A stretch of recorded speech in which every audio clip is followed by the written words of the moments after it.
sa kinaiya nga pagkatao ni Jesus. Nga ang iya po pagka-Diyos, ikanang patay, uban pa. Sa iya po ng pagka-Diyos.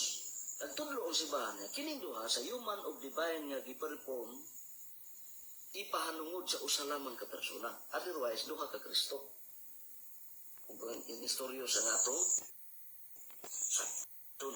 Munang simbahan, naggambalay nining gitawag og idiomatic expression or communicatio idiomatum. Nga, matod pa, si Kristo, ang the divine logos, died in the flesh.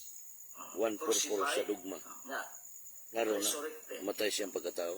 Kining maong performance o kining gihimo, kining buhat nga nahimo, i-attribute niya sa usa lang ka persona. Pero mao lagi na idiomatic nga pagkasulti. Bisa diya sa Biblia. Kung yung basahon ng buhat 3:15 na, yung suwat inyong gipatay ang tinubdan sa kinabuhi. That's idiomatic expression. Nabagoy tinubdan sa kinabuhi, mapatay.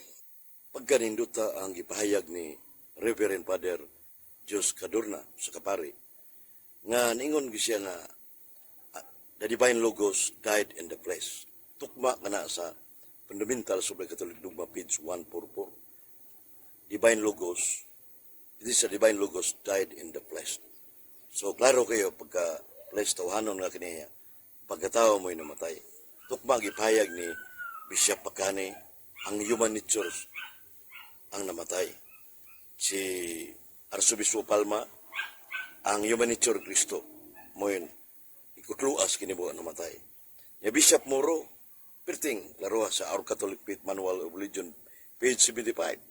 Yang ang Catechism of the Catholic Church, libro sa Magisterium, nga promulgated John Paul II with the College of the Cardinals, sa number 6-7, klaro kayo nga, Christ death, real death, kung sa real death, human earthly existence.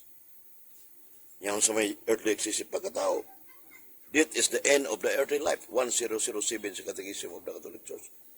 Adunay mga pari, mga obispo, laban sa baruganan sa CFD Cebu. Uban ang nagaday literal, perting luuya. Way obispo sa usalang kabuok, mga kigson, dapig sa gaday literal, divine person day literal. Puro lang haka-haka dokumento, way kaligunan sa Roman Catholic books. Hebreo 13:17, tahura ang mga pangulo magalagad sa simbahan.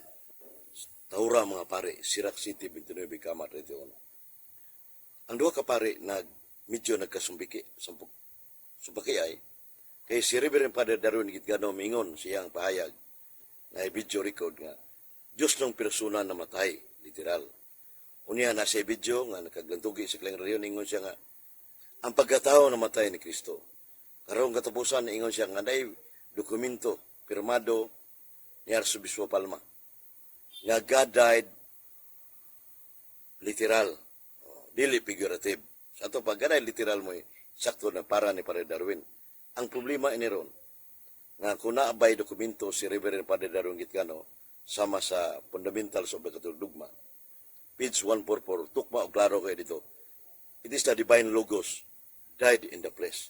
Ug mao kini gilitok ni Reverend Father Jos Cadorna sa Kapari, nga nipahayag ang maong namatay ang lawas nun.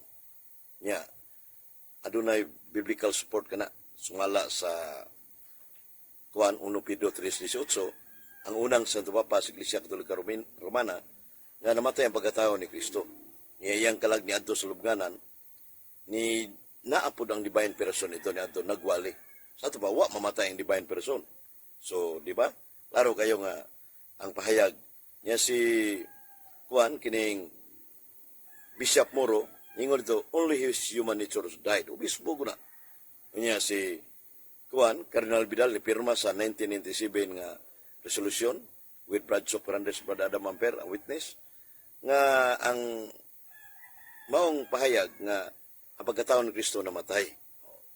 Niya, sa dugma, sa 469:155 nga ang pagkatao namatay, being God joined his humanity, but did not dissolve and damage. permanente ang hypostatic union gyapon mga kaigsunan. Nya karon, ang sulti ni Pader Cadorna, Diyos Cadorna, ang pagkatao na matay si Pare Darwin, wa sila magkatukma ang ilang pabahayag nga puro pare. Laos TV, Dume, Dagon Ginoo.